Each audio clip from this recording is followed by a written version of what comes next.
So, hi everyone, and welcome to this episode of the Confidence Conversations podcast. I had to remember what I was saying and where I was then for a second. My guest on this episode is somebody I've known for many a year. It's the fabulous Jacqui Jagger. I'm so excited you're here. Honestly cannot wait for this. So primarily I've asked Jacqui to come on because I want to have a conversation about the inner critic, one of my favourite topics, and Jacqui knows her stuff too about the inner critic. So who knows where this conversation is going to go. But before we do that, Jacqui, just introduce yourself to our watchers and our listeners and tell them who you are and where you're from. Like blind date. Yeah. I never would have made it onto Blind Date, so I get quite excited having that opportunity. So, yes, I am Jacqui Jagger, and I am a leadership and career coach. I'm based in the Midlands, and in terms of my kind of specialist subject when it comes to coaching, I work a lot with leaders who are going into a new role. So, kind of first few months, finding their feet, getting to understand what the expectations are, how they can show up as the leader that they want to be within that role. So, as you can imagine, confidence is a big topic for a lot of my clients. Yeah, and I love that you just described it as my specialist subject is that you know that I'm going to borrow that, don't you? That's you. That will be coming to a networking pitch near you at some point. My specialist subject is brilliant. So we go right. How long have we actually known each other here?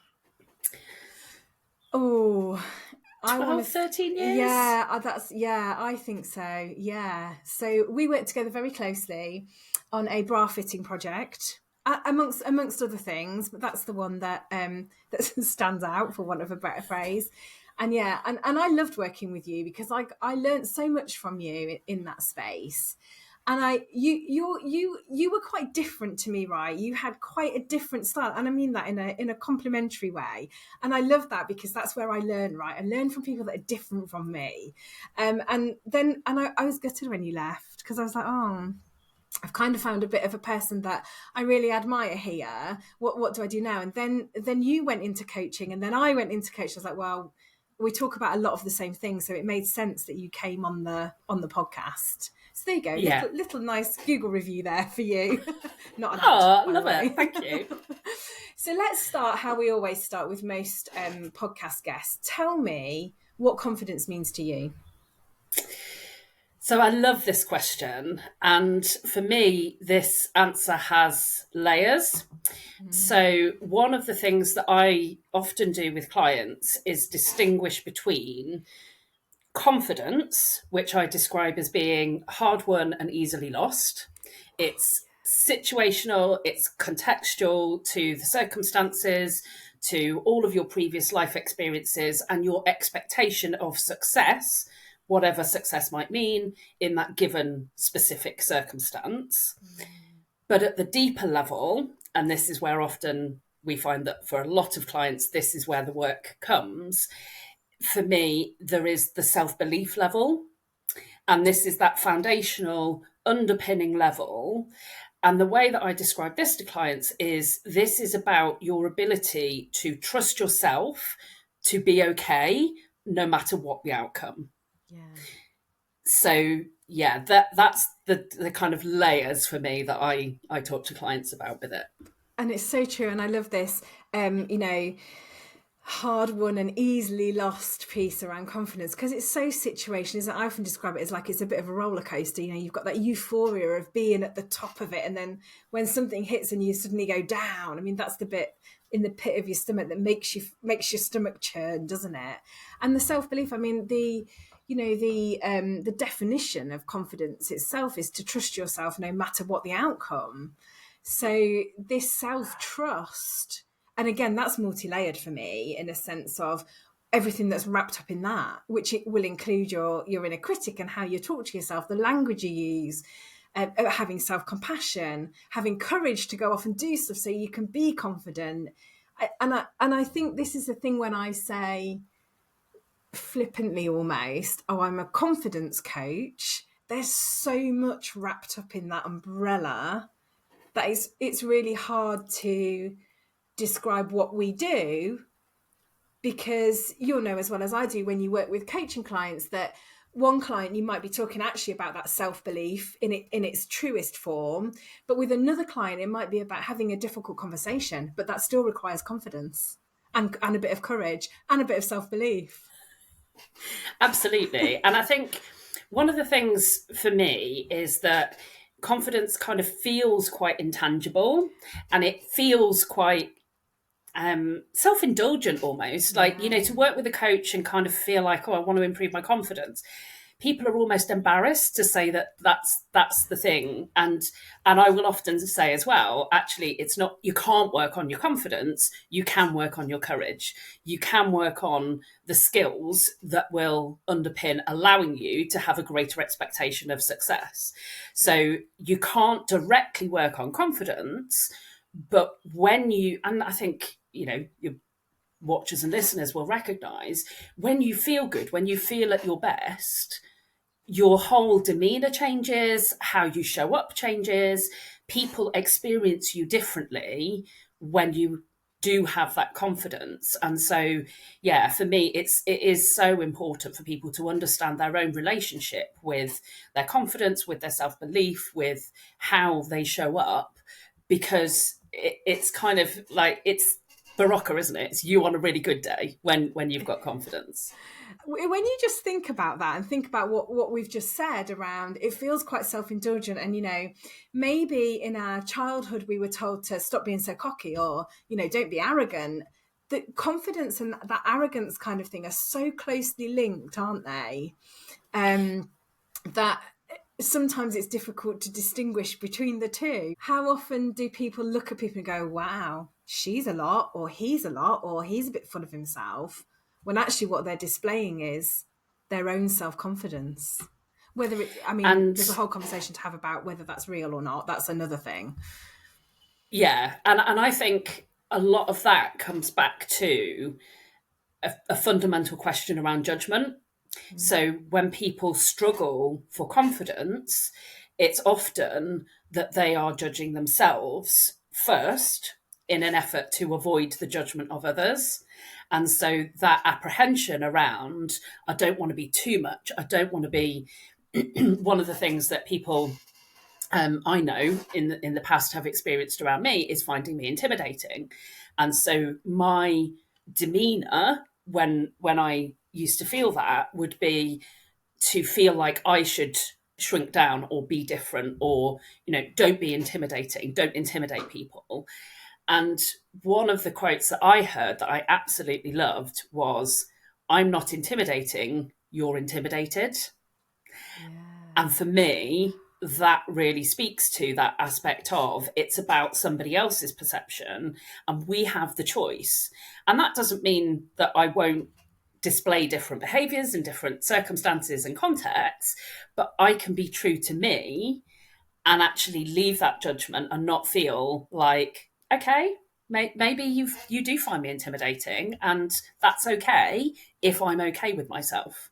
And so that comes back to my own trusting myself to be the judge about what behaviours do I display and what's appropriate and what's right for the situation and the context. Yeah, and there's so much in that for me, particularly around we have a choice, right? About how we want to perceive others and about how we want to be perceived as well. And I think this piece around, you know, you're a lot, you're intimidating. There is a quote, isn't there, that's going around that says, yeah, I am a lot because I'm confident in myself. And yeah, I am. So, you know, if you want to work with me, or and we both know, right? We're both self-aware enough to know that we're not going to be right for everybody.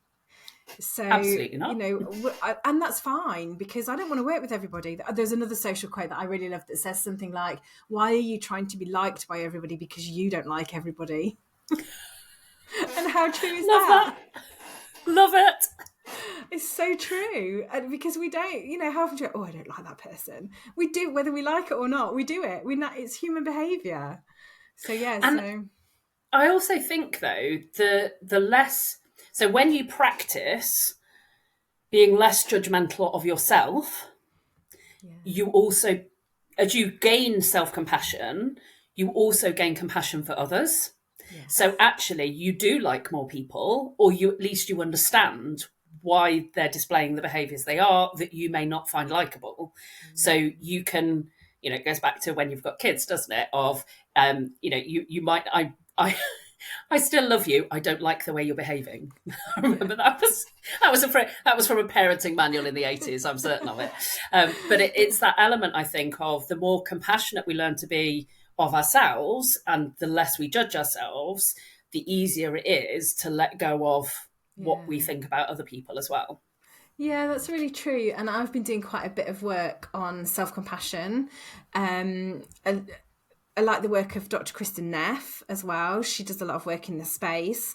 And I think one of the things, and I can't remember whether this was her or whether it was Brené Brown, it could have been either, around the whole, nobody sets out to make a bad decision. And often we judge people by their decision making, the choices they've made, but actually nobody intentionally sets out to make a bad decision. And it's your judgment that determines whether it's a good or a bad decision. And you've got a choice with how you choose to see that. And this has come up in coaching actually quite a bit just lately, where I've said that to somebody and they've gone, oh yeah, you're absolutely right. I hadn't thought about it like that. And I've, in my own self-compassion, in some cases I've had to say, come on, girl, you didn't set out to make that decision. You're only human. You can't, you can't do all of the things. And I think that that's linked to confidence, because actually I think self-compassion is what I would call a confidence cousin, something that boosts that confidence to help you feel more courageous, more confident, to be less judgmental of yourself. It's all interlinked. Absolutely. It's all interlinked. So let's move on then and talk about the inner critic. So as a bit of a backstory, most people, if they've been following me or listening to me, know that I have an inner critic, and she's called Betty. And Betty loves to ask me, what if? She's quite loud, maybe when things are a bit quiet in my business, or something's gone maybe not to plan. I'll hear her going, well, what if this? What if you do this and this doesn't work? And I've learned ways to manage Betty. The reason she's called Betty is because A, she's not a part of me. If by naming her, she's over here somewhere. And B, she feels like a lovely old lady or aunt that I'm not going to be too mean to, but I can say, thanks, Betty, I've heard you, but I'm going to go and do this anyway. Now, whether that always works is a whole nother matter. So tell me how you would describe the inner critic. So I think we're quite similar in terms of our kind of views around this. And for me, the inner critic is generally well-intentioned, but often misguided. Yeah. And so I also name mine, and that's part of, again, what I encourage clients to do. And mine is Colin, and he has the persona of a middle-aged, grey-suited health and safety consultant. Apologies to any middle-aged, grey-suited health and safety consultants out there. But in that sense of, his role is to keep me safe by pointing out each and every risk of anything that I might consider doing. Yeah. So he will tell me, worst case scenario, tell me better not to bother, don't worry about that, don't do that. It's very much belt, braces 3 times over. And for me, that's when I really notice, is those times where and it's interesting, because I think people often notice and get frustrated by their inner critic when they're loud, when they hear those what ifs, or they hear the, oh, don't get too big for your boots, why are you trying that? That will never work. All of those senses of negativity that we hear. But the times where he's in the driving seat for me is when I don't hear him. And what I realise is that actually he's almost just conditioned me to have that going on in the background and not even notice. And so I am not taking risks. I am not showing up. I'm not putting myself out there. I'm not trying new things, not because he's noisy, but because actually he doesn't need to be noisy, because he's quite happy with my lack of risk taking. So yeah, for me, it's interesting for people to notice when do you hear them, but also how might they be playing a part with the stories that they've created when you don't hear them. Yeah, and that's fascinating, because what went through my mind was they keep you in your comfort zone, don't they? Or Yep. the risk is that that's what they do. But you're right, it almost becomes like a noise playing in the background. It's there all the time, but because it's there all the time, you don't notice it. Yeah. So yeah, this point around, actually, I know when I do hear it, but when I'm not hearing it, what is that telling me? And that's really key. And I really like that angle of looking at it. How do you then manage that? Because it would be easy to go along just knowing that actually he's there, and I'm just going to leave him. So how do you manage that? So I think there's a couple of things that come into play with this. So for me, there is a conscious practice of, so one of the questions that I like to use for personal reflection is, where have I failed? And if not, why not? Because, and I pinch that from Sarah Blakely, the founder of Spanx. Yeah. I read some of her life story, and it was a question that her dad used to ask her regularly.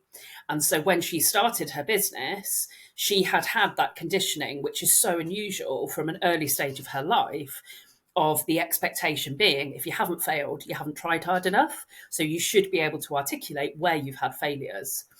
And that for me was such a challenging question. And very often when I reflect and ask myself that question, my answer is, I can't really pinpoint failures. And that for me is the sign that, okay, I have been in my comfort zone. I haven't done something that felt risky. I haven't done something that gave me butterflies. So if I've not felt that risk of failure and I haven't actually failed, then Colin's in the driving seat. And that needs to be addressed. Yeah, and isn't that an interesting question? Where have you failed? Because when I first started my business, I think I've said this before, but it's relevant to what we're talking about now. I almost had to reframe that word failure, because when you start your business, you have to say yes to lots of stuff because you don't know what works and what doesn't. And I had to reframe the word failure to kind of say, actually, you haven't failed. It just hasn't quite gone as you had hoped. Because some people, what I'm trying to say here is that actually that word failure might work for you. And I can see where that would, because I know you and I know your style. But for some people, that word failure might not. That might be they might go down a whole rabbit hole of, oh, I'm not, then we're in that I'm not good enough space. So what I think is really interesting is, for it to work for me, there's actually a really crucial element. So the question I ask myself is, where have I failed? And for me, there's a real distinction between having failed, something I've done that hasn't worked out, and being a failure, which is an identity that I can assume or not. Yeah. And so I had to learn to uncouple failing, not getting the expected outcome, not getting the success I'd hoped for, does not make me a failure. Yeah. And that's a really important distinction, isn't it? And this is why often I think, in relation to confidence as a whole umbrella thing, language is so important. It's so important, the things we tell ourselves about what we are and what happens. And you're right, being able to uncouple those two pieces, because they are very different, aren't they? Makes a massive difference to how you then view things. So yeah, maybe that's something I might have benefited from. And I think as well with that, if you think about the things that you tell yourself when you lack confidence, when you don't have the confidence that you would like to have, often the language that we use towards ourselves is often at an identity level. Yeah. You're an idiot. You're not good enough. They're very binary, and they are assuming an identity of a failure, an idiot, a fool, all these things that we can tell ourselves.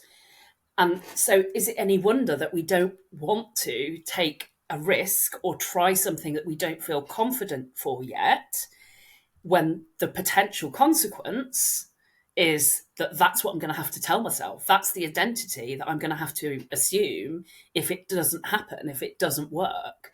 So, and that's where then the self-compassion and the self-trust comes in as the kind of the building blocks that can create the bridge to allow yourself, because actually when not doing something well doesn't equate to a change in identity, then it's safer to do it. Yeah, and also all of those things that you've just said about, I'm not good enough, I can't do this, all of those kind of things, they're the kind of things that our inner critic says to us, but they're never things we would say to anyone else. We Nope. just wouldn't, certainly not in the way we say it to ourselves. We might give them feedback and we might, sugarcoat that or do whatever we do with feedback. But we would never say to someone else, well, you're an idiot or you're a failure. Unlikely. I mean, I guess people might have heard that in their past, but we wouldn't say that to a friend in the same way. So you've talked about Colin in terms of him almost being there, playing constantly in the background, and you hear him from a belt and braces perspective. What are you doing when he's at his loudest? So I probably find that easiest to answer in terms of the sensations and the emotions, because when he is at his loudest, I'm often feeling insecure, uncertain, anxious, nervous, like lots of those negative emotions. That's what I experience when he is at his loudest. And it's because he is absolutely adamant. He believes he's right. He thinks that he knows best. Sorry. You actually don't, Colin. But so yeah, it's those are the things that I experience when he is at his loudest, and the risk then is not doing the thing, whatever. So it's normally he's at his loudest if I'm considering a course of action, or to take a workplace example, it's that moment, isn't it, where you're kind of like, am I seeing things really differently? And you don't want to be the one to speak up when you're kind of like, but there's this thing that feels really obvious to me. Am I just dumb? Have I got totally the wrong end of the stick? And so that would be an example of, that heart thudding in your chest of, do I want to make a fool of myself? But then actually, if I have got it right, what, so there's almost a sense of responsibility to speak up, or there certainly was for me, but also that kind of vague horror of what's this going to do? And again, it's about that identity. It's what's this going to do for my reputation? If people think I'm stupid, or they laugh at me, or I have got totally the wrong end of the stick, I'm going to feel awkward, uncomfortable, so yeah, it's all of those kind of feelings and emotions surrounding it when he's loud. Back to the self-judgment thing again, isn't it? Yeah, and the feelings and emotions are really interesting, because I think there'll be people listening to this that probably worked with you and I back in the day, and they would probably have a perception that you would never feel like that, because I don't think that would have been something we would have seen. And again, so I think this is also really interesting, because I remember when I started that role, I remember a few months in having my one-to-one with my boss as part of my probation review. And I remember saying to her that I was struggling for confidence. And she looked at me like, what? I was like, I don't think you lack confidence. But how people show up and their demeanour is very often very different to what's happening inside, and what is kind of going on under the surface. And so I remember having somebody on our podcast, and I messaged after I'd edited it to say, thank you so much. It was like, I can't wait to let this episode out into the wild. It's, you brought so much value, to a guest who, again, outwardly perceived impressions, I think generally, if you asked anybody, would be she would be the epitome of somebody with a lot of confidence. And her response was, oh, thanks, I've been second guessing every word I said ever since the conversation. And I think often people who outwardly seem confident don't get a lot of positive feedback, because people assume they know. People assume, I kind of assumed that she knew that she'd done a good job and I was saying thank you. It didn't occur to me that she might want or be appreciative of that reassurance of how I perceived that recording had gone. And so I think when people show up and appear confident, they often don't get the positive reinforcement that someone who doesn't appear as confident will often get more reassurance, because people around them are compassionate and kind of like, no, you're doing a great job, keep doing it. I can see the improvement. But if somebody already appears confident, then I think it's very easy for people around them to think they already know they're doing a good job. I don't need to give them that. Just to make an assumption that, and you're probably similar to me, that we talk about this, don't fake it till you make it, because I don't subscribe to that, but I do subscribe to this act as if you are confident, which is kind of a little bit what you're talking about. But then you're right, where does one end and the other begin in terms of acting as if you're confident, but when you still need that reassurance or that boost of confidence to say, you did a great job, thank you? Because I think that this sometimes happens in coaching. So as a coach, we go into sessions quite vulnerable, right? Because we never know what the outcome's going to be of a question or an observation we make. But also sometimes I know that I might take things to supervision and go, that session just didn't feel quite right, and maybe Betty's been doing a little bit of this, and my supervisor will draw that out of me and go, but actually you don't know what your client is really thinking. And then I'll get a message from the client that'll go, that session was really useful, it was really great, you really hit on this, or we really hit on this spot, or we really got to that point. But you're sat thinking, actually, did I do all right in that session? Did I get it right for them? And I think that's, again, where your confidence is doing this, isn't it, in that? So all these different connotations of confidence that underpin every single thing we do. Yeah, and it's really interesting hearing that description around coaching sessions, because one of the things, again, in my own practice that has shifted gradually over time, I started with a view of how coaches should be. And I think that having a perception of what you think something should be and a finite outcome can really impact confidence, because it just makes it so binary. As soon as you don't hit that bar that you've set for yourself, then automatically that equals failure. Yeah. And in my own coaching over time, one of the things I absolutely loved from when I was training was this view of hold the framework lightly, and don't be rigid. And one of the things that I know has shifted in my coaching over time is I have a lot more fun now with clients. The sessions are a lot more lighthearted. They're not as serious. And again, I think a lot of that has come from my own recognition that a successful session with a client doesn't necessarily mean a huge light bulb moment in the session.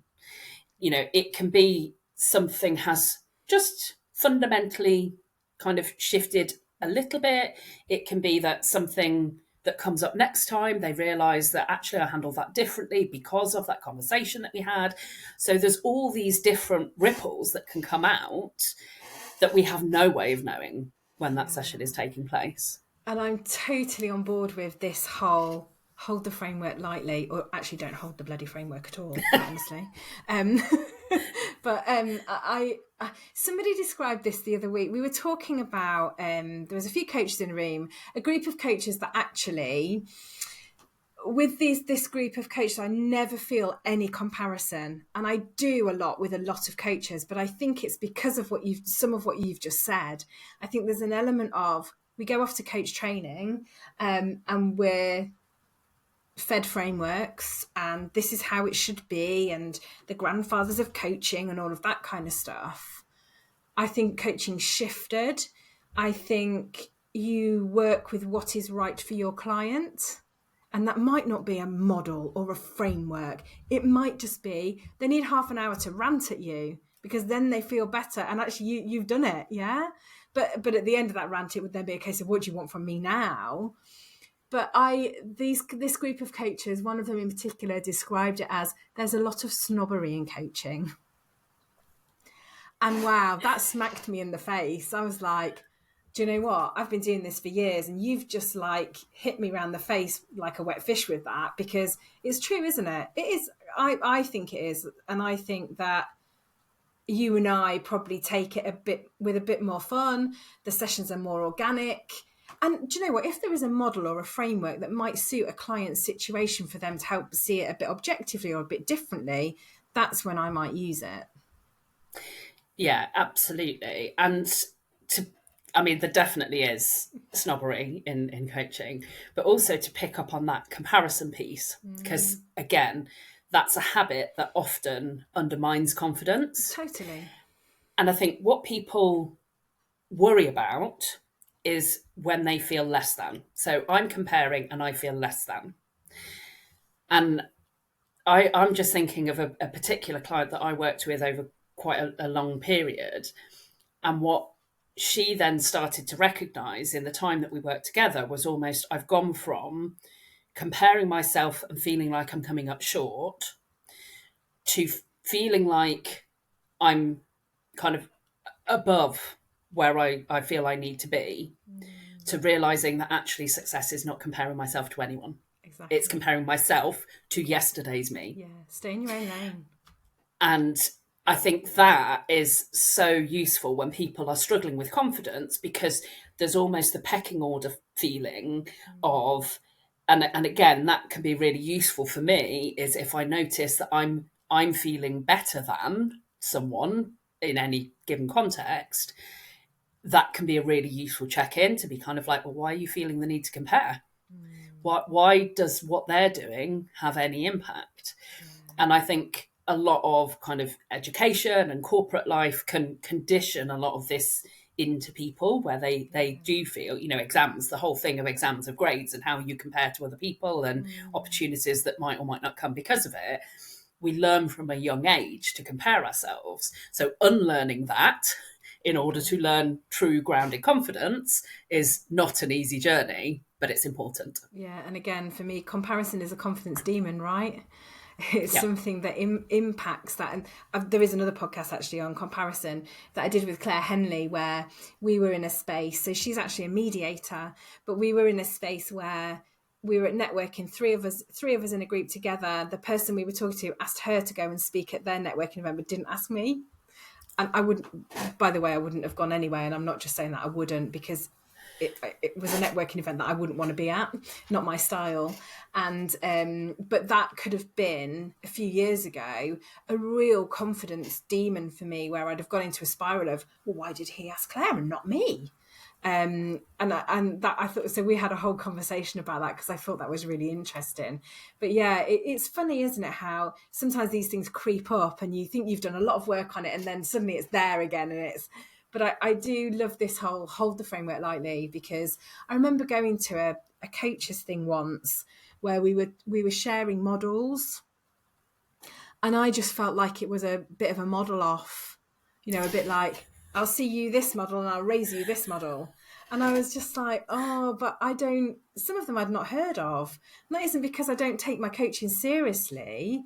It's because it's not appropriate in that moment for my client. A lot of my clients will want to hear more about the Bettys and the Collins, and the Big Pants, than they will about, I can't even think of a framework now. You see, you put me on the spot, Jacqui Jagger, and I can't think of a framework. Bro, cigar, any Oscar. Of those. Yeah, any of those. I just can't. I didn't want to use Bro, because then I went down the road of, but Grey's like really common. So yeah, all right, Betty, off you go. Thank you. I thought I'd shut her outside. So look, we could literally be, I say this to a lot of my clients, but you and I, we know we can talk, right? Tell me, or give me in summary then, how you think the inner critic impacts confidence in a shortish sentence. So the inner critic, I think it comes back to that point that you made about the inner critic's job is to keep us in our comfort zone. Yeah. So if we're not growing, if we're not developing, then our confidence can't grow. We can't have true confidence if all we're doing is repeating what we already know we're capable of. Yeah, so true. And then I thought I'd got a final question, but I've probably got two questions. The first question is, some people might say, my inner critic motivates me. What do you think? I know what I think. What do you think? Yeah, this is really common. People are quite attached to the idea that the inner critic, we need to be hard on ourselves to motivate ourselves. And for me, there is a difference between setting a high expectation and having a high standard for yourself versus being someone who beats yourself up. Yeah. And again, a phrase that I came across that I can't remember, but may have been Brené Brown, was beating yourself up doesn't make you stronger. It just leaves you with bruises. Yeah, so true. So true. And actually, there's a really good, I don't know if you've ever read, it's called Playing Big by Tara Moore. One of my favourites. Me too. I go back to it all the time. And she actually has two chapters, doesn't she? One on the inner critic and one on the inner mentor. And the two things are really different. So I think the work that I've done with Betty, she's definitely could be a bad Betty and a good Betty. And then I want to go bam on the end of that and create the song. But the good Betty, I hear a lot of the time, probably in situations where I do need to pull up my big pants and go, I can hear her go, come on, girl.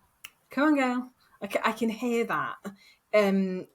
But sometimes it's outweighed by the what if this goes wrong. So the ways to manage that. So I guess I'm interested then in probably your top 3 tips for managing an inner critic. So I think, first of all, it reminds me of, whack-a-mole, those games where you get like the things that come up. So I think, first of all, be nice to them. Yes. And that is hard advice, because when they're not being nice to you, you don't feel like being nice to them. And so people will be frustrated with their inner critic. They will, stick their fingers in their ears and, want to put distance. But actually, the crucial bit with this is recognizing, and that's why I've created the persona that I have for Colin of, he has my best interests at heart. He's just misguided.